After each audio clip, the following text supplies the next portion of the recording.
came together on 6 days' notice, and over the last couple of days, since Jorge took the fight, a lot of attention has been paid on him. In a weird way, is that kind of taking the pressure off you because he's kind of had to do the media, he's kind of had to answer all the questions, and you kind of got to sit back and kind of do your own thing? Yeah, I mean, times like things like that don't really bother me because I know I've prepared myself and I've done all I can to control what I could control. So that's all on him. I mean, he took the fight on short notice, but let's not let's not think that he hasn't been training for this. Like he has to train for one guy, and that's me. And I was training for a completely different guy. But every time you step in as a champion, you're gonna feel pressure. But that's what champions do, is how they are able to get over that.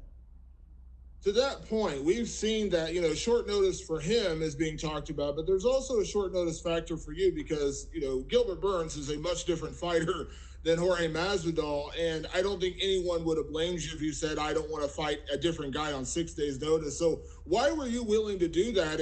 And what was it about this matchup that you still felt so confident, even with only 6 days to feel confident facing a guy like Masvidal? Fighters fight, especially champions.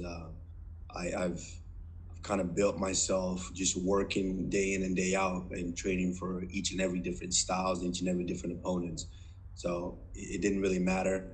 I trained and was prepared to get into a scrap, and it didn't matter who the face was at the end of the day. So it doesn't matter. Fight is the fight. I'm going to get in there. I'm going to do what I do.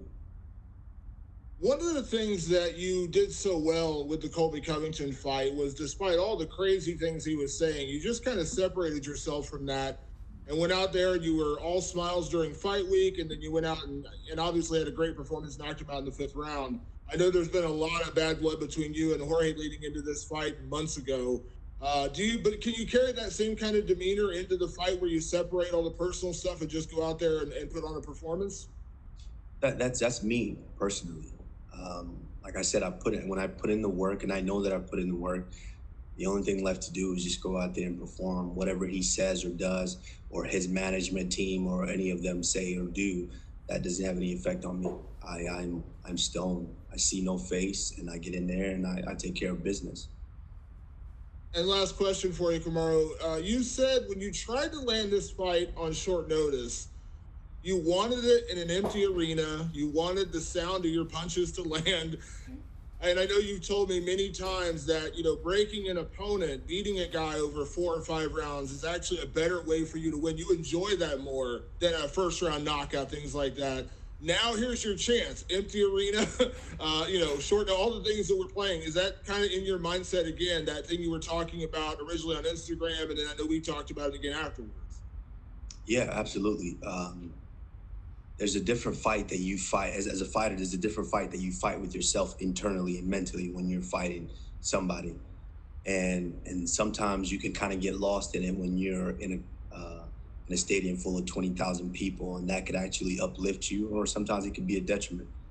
But when you have to fight that fight and there's no other voices but that voice in your head, and then now you got a guy beating your ass and he's talking to you and telling you things and letting it be known just his dominance over you. It's it's another level of breaking somebody mentally. Like there's a reason why I love to break guys over the course of the entire fight, because you land a quick punch and you knock the guy out in the first round, and the guy can carry on his career saying, "Oh man, if I had just protected myself against this, I got caught. That was it. I got caught in this submission. I didn't know it. I didn't this and that, blah, blah, blah." There's different type of excuse. But when you beat their ass from start to finish the whole time and outclass them completely, it breaks them internally. It takes something away from them that they can never gain back. That's a fight they don't want to fight again. Thank you, Kamaru. And we will take our next question from Jim Varsalone with the Miami Herald. Yeah, thank you, champ. I'm wondering first, what is it like being there at Fight Island, being part of this super card mega event, and then also some of the disappointment when Gilbert got tested positive and possibly not being able to fight on this big event?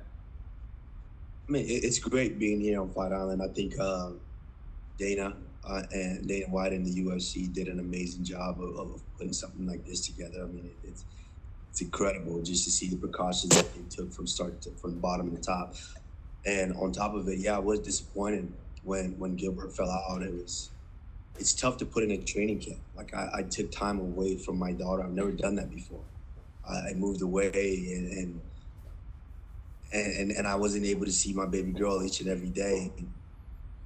That it was different. It's a different mindset that it puts you in. It's a different state of mind. And so when the fight fell out, I was very disappointed. And as I mentioned, I was on my way back to her, and then I get the call midway through that travel day that, hey, we might have a fight for you. So I'm just grateful. I'm grateful to be a part of this. I'm grateful for everything that these guys have done, put together, and I can't wait to go out there Saturday night and put on another performance. Is it a different vibe because Gilbert was a teammate, even though he's an opponent, a training at Sanford MMA, formerly Hard Knocks 365, and now you're going against a rival, in a sense, of American Top Team with Masvidal. And I guess the history, too, when you were with Black Zillions, right? You beat American Top Team for the finals in that battle. Does it present a little more, give it a little more cachet because it is ATT as well as Jorge? For that, in that aspect, the fact that it is ATT, I guess, because I know Dan Lambert very well, and it's another one that I get to put a check by. I pretty much ran through everybody in that gym, every welterweight they have in that gym, and yeah, in that aspect, it will be satisfying, and also for what Glenn Robinson started with the Black Zillion, this would be satisfying, but. Towards the end, I see no face, whether it's Gilbert Burns, whether it's Tyron Woodley, whether it's Kobe Covington or Jorge Masvidal, I see no face. By the time we step in there, they have to step, in front of the Nigerian Nightmare. And Champ, what about the time difference in this, in the sense of you all be fighting so early, and what things have you been doing to adjust to prepare for that and get ready for that? Yeah, I mean, that's going to be a little tough, but I've kind of tried to put myself. Are you a morning person, Champ? I am. I am definitely a morning person. For me, it doesn't really matter. Morning or night, I can do them both. It just depends on what the task at hand is. And so if I know I have an early boxing session, maybe 6 a.m. or 7 a.m., that's not a problem for me. I'm going to get up and I'm going to go get it done. And so I think early morning here, by the time I fight, is going to be equivalent to nighttime back home. So it really doesn't make a difference. You guys can see I can perform at nighttime when I'm back in Vegas, and I definitely perform in the mornings when I go to trainings. And lastly, for me, just curious, did Henry Hoof make the trip now? I know, right? Am I right on this, that he was sort of out of the training element of it because you had Gilbert and you, but now that Gilbert's not fighting, is he able to come on board to be there for the fight, or you have others with you for the fight? No, my coach is Trevor Whitman for this fight. I trained with Trevor. I put in the camp with him. Of course, George Santiago, my grappling coach, has been with me from the start. They made the trip, and they're here with me. All right. Thank you, Champ. Thank you. We'll take our next set of questions from Mojang Wu with Hupu Sport. Hi, Champ. This is Hupu Sport from China. So when people give credit to Masvidal for taking the fight shortly, people may forget about you are also the one who has to fight with risk. So we know you have a good training camp, but it wasn't designed for Jorge Masvidal. So what kind of a strategic adjustment will you make for him on Saturday? That's the thing about me and the type of fighter that I am and the style that I fight. It doesn't matter who it is. My style is geared to just breaking and dominating each and every opponent, whether you're a striker, whether you're a grappler, whether you're a wrestler or a kickboxer. It doesn't matter what style you have. My goal is to impose my will and get them out of there. That sounds awesome. But early in this week, Masvidal said he has one clear thought of your skill level. He said no matter how good you are or not, he predicts his fight will be ended by a couple of knockout. So what would you react to his preview like this? And what do you think Masvidal? Do you think Masvidal has prepared his capacity for this fight? I mean, that's what they all say. You know that this is like a lot of everybody's making a lot of. Oh, he's getting a lot of attention. That he's supposed to. You know, at the end of the day, Masvidal is the biggest, baddest opponent that I've faced up to this date, and they're supposed to make a big deal out of that because he's no slouch. I know that he's tough. I know that he's gonna present a different challenge. But that's my job. That's why I'm the champion. That's why I'm on top of it. We've seen previously, my previous opponent said that he was gonna leave me out on a stretcher, just like Masvidal just said. He said that he would leave me in a pool of my own blood, and that they would carry me out on the stretcher. And the opponent before that, Tyron Woodley, said if it came to wrestling, he'd kick my ass. If it came to jiu-jitsu, he'd break my arm. If it came to striking, he would knock me out. We all saw how that turned out. So, it's the story of them. That's what they say, just to try to build themselves up and hype themselves. But, very quickly when they step in there, their dreams of being champions turn into nightmares very quickly. Thank you so much, champ. And good luck on Saturday. Thank you. We'll take our next questions from Nesta McGregor with BBC. Hey, hello, Kamaru. How you doing? Greetings from the United Kingdom. You've mentioned being away from your daughter for a long time and for the first time. How reassuring has all the testing been, and how many times have you been tested leading up to Fight Island? So far, I've been tested 4 times in this whole process. So from last Thursday to today, 4 times so far, and I believe we have 1 or 2 more to go. So definitely all the precautions have been taken, and after I go out there Saturday and get my hand raised, I'm glad to know that I'll be returning back home to my daughter COVID-free. Okay, I've seen a quote from you where you said you're going to bless his face with your fists for 24 minutes. The fight is scheduled for 25. So would you be disappointed in a first round knockout then? Is this all about punishment and teaching Masvidal a lesson for you? That's my goal always. That's my goal, is to teach a lesson. And it didn't just start with fighting. It started all the way back in wrestling. I'm the type of guy in the wrestling world who I'd rather take a tech fall over a pin. I'd rather beat a guy with such a wide margin that they never, ever dream of competing with me again.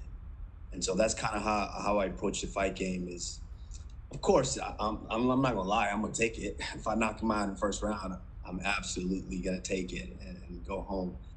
But I want to break him mentally. I want to break his spirit. It's something about a man. When you break his spirit, it's just something about him. Every time he walks by you, he knows that you are a better man than him. So, that's ultimately what I want to do to him. Yeah, and apologies for repeating this question, but it's just for my own purposes. We've already mentioned no fans, and sometimes, when you land that first blow that wobbles your opponent, the roar of the crowd gives you added adrenaline. Do you think having no crowd, you'll miss that at all? I would miss it in the sense of when I watched the whole Covington fight over again, just that moment when you finally deliver that blow, that finishing blow, the roar of the fans. It's great for optics and for the senses, but at the end of the day, that doesn't sway my performance in any way, because when I train, you don't train with the crowd. My sparring sessions, I make sure that there's no one really there. There's no music. There's no outside distractions to where I'm locked in. And there's maybe 4 or 5 people there, my training partners and my coaches. So it's not going to make any difference whether there's a crowd or there's not a crowd. My objective is going to be the same. Okay, and a final question for me. You are the Nigerian nightmare. Every time you fight, you have a continent on your back. All around the world recently, we've seen protests about discrimination and inequality. A message for Africa, and also are you going to do anything to mark Black Lives Matter or show support in any way for any of these causes? I mean, absolutely. As a Black man, not living in America and just kind of seeing all of the things that have taken place. I mean, we've been seeing it for years. It's just I'm glad that it's brought to the forefront now, because I think the world is really tired and they just really want to change.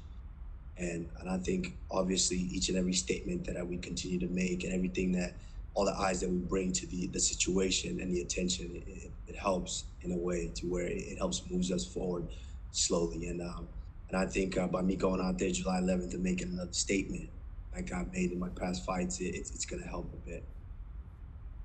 Okay, great talking to you, and good luck for the fight. Thank you. And we will take our next questions from Carlos Contreras with Milenio Diario. Hi, Kamaru. Can you hear me? Yes, I can hear you. Hey, Kamaru, can you just take me for those last 6-5 months where you heard first from Dana that he wanted this fight to happen in fight week, and everything? I mean, I don't know, the pandemics, Gilbert coming up, and Jorge not signing the contract. How much has been through your mind after you were, I don't know, maybe think of this fight in February and all that happened all the way through July? A lot has gone through my. A lot has gone. Happened. This was the next step of my vision, of my plan, my goals. This was next. I initially was headlining and becoming champion, then headlining my own event. And what was bigger than that? Headlining the most important weekend in UFC, fight, which is International Fight. And I spoke with Dana after the last performance, and this was his plan. This is what he wanted. This was his plan, and I was on board with it. I've been on board since day one. And Dana tried his best to make the fight happen. Unfortunately, their side wasn't able to live up to the things that the contract that they signed, and things of that nature. And so they wanted to back out, and they said that they didn't want to fight. And then, of course, it came to Gilbert, and Gilbert said he wanted to fight. And I'm the champion. I have to take on all challengers, and that's what I plan on doing until, unfortunately, events happened, and now we're here. And this was a fight that should have happened all along. Both Jorge and Gilbert for a long time now. Who would you say the better as a fighter? As a fighter, I would say obviously Gilbert. I've trained with Gilbert, and I know just how good he is. I know how tough he is. I know how much of a dog he is. And, so there's that added element there with us knowing one another. But with Jorge, he's a talented fighter. Like I said, man, he's good. He's good. He's no slouch. I don't dismiss him by any means. I don't dismiss his skills at all. I think he's a tough competitor, and there's a reason he's been around for so long. Yes, he's had his ups and downs in his career, but at this moment, he's the biggest, baddest dude next in line for me to face, and I'm fully prepared and aware of that. We're all assuming this fight is going to sell more pay-per-views with Jorge, since Gilbert had a big streak, but he's growing his popularity just this year. Jorge is a bigger name. Is this true? Is this a bigger deal for you in terms of selling? Yeah, absolutely. At the end of the day, it takes two to tango. It's not, it's very hard for just one guy to be able to go out there and really sell to the masses. I mean, if I think about it, there's maybe a couple of guys in the history that have been able to do something like that. Obviously, you have Mike Tyson and kind of where, the position to where Conor is kind of approaching at this moment, but only for so long can you sell bullshit to the fans. The fans know if you have someone that's worthy of a challenge or not. And the fact that Jorge had such an amazing year last year in 2019, it puts him into that category to where he is the next biggest challenge for me. And, I'm excited. I can't wait. I think definitely, yeah, this is the fight that people wanted, and it's the fight that the people are getting. Thank you, Kamaru. Thank you.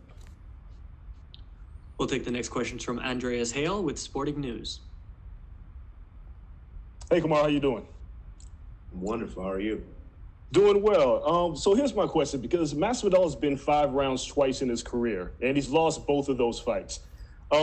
Considering the short notice fight for him, and I know he's been preparing, but he said he had to cut 20 pounds.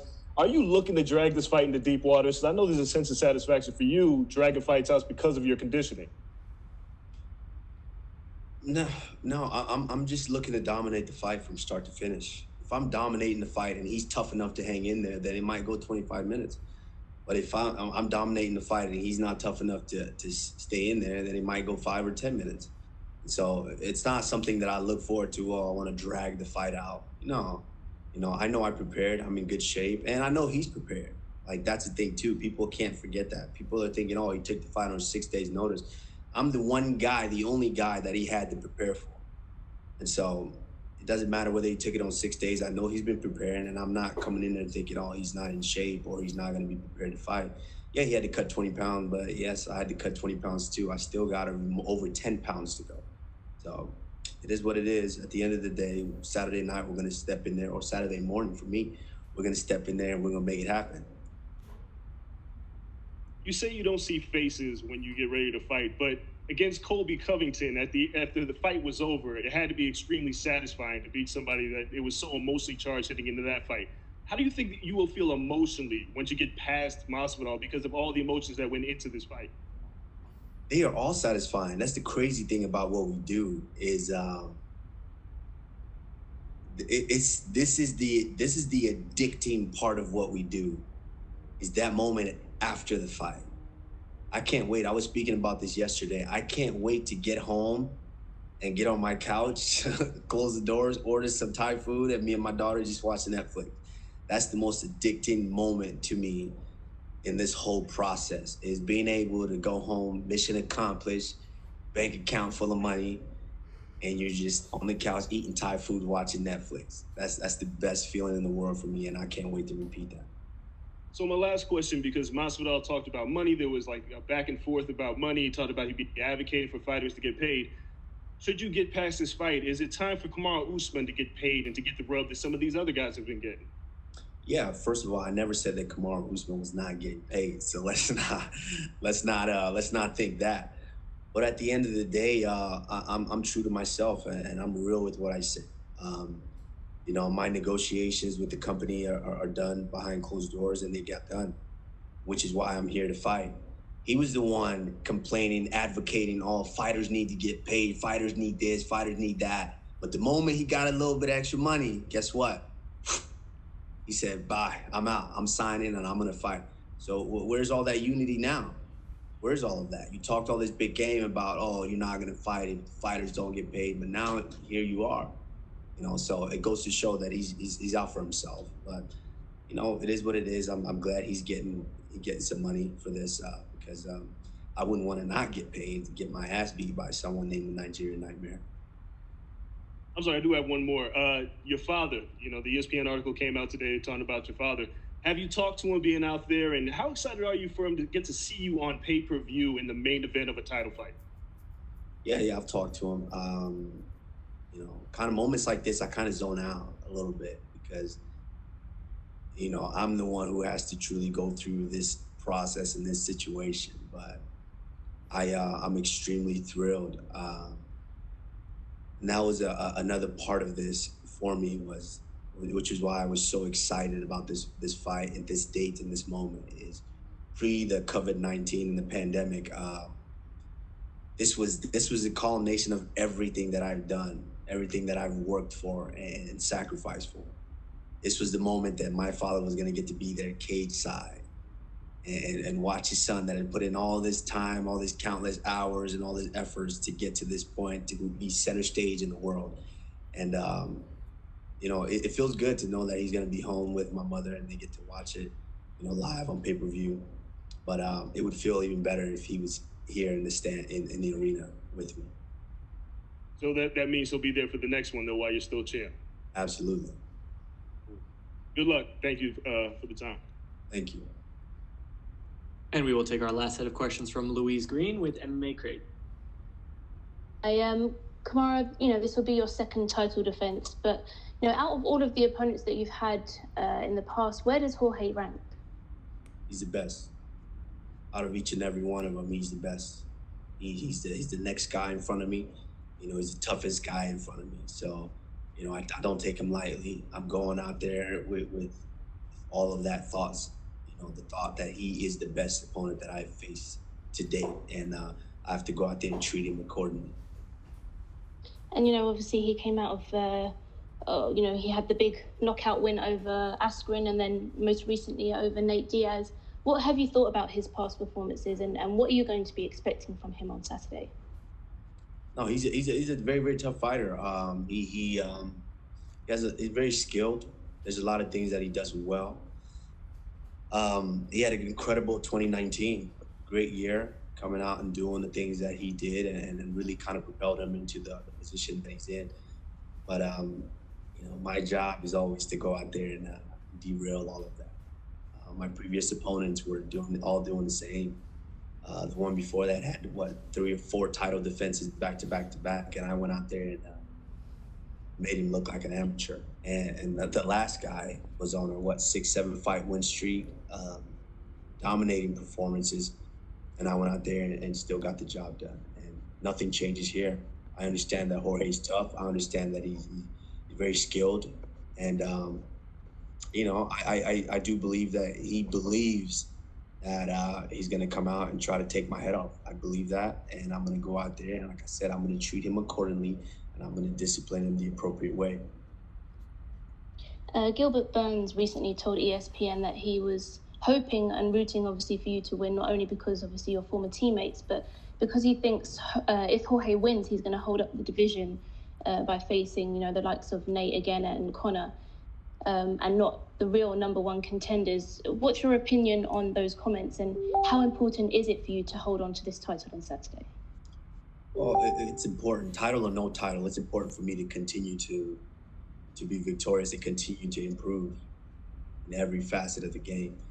And so that's what I'm continuing to do. I don't worry about what other people think or what other people care about. What I care about is myself. And the best way for me to go out there and represent myself is to be victorious in each and every competition. So, of course I want to go out there and get the victory in dominating fashion, in exciting fashion, and take on the next opponent, whether it be Conor, whether it be George St. Pierre, whether it be Burns, or whether it be Covington. It doesn't matter. I see no face that the name does not matter. I'm going to prepare the same, and victory is what's on my mind at all costs. Okay, thanks for the time. Thank you. Thank you so much, Kamaru. That is all the time we had for you, sir. All right, thank you.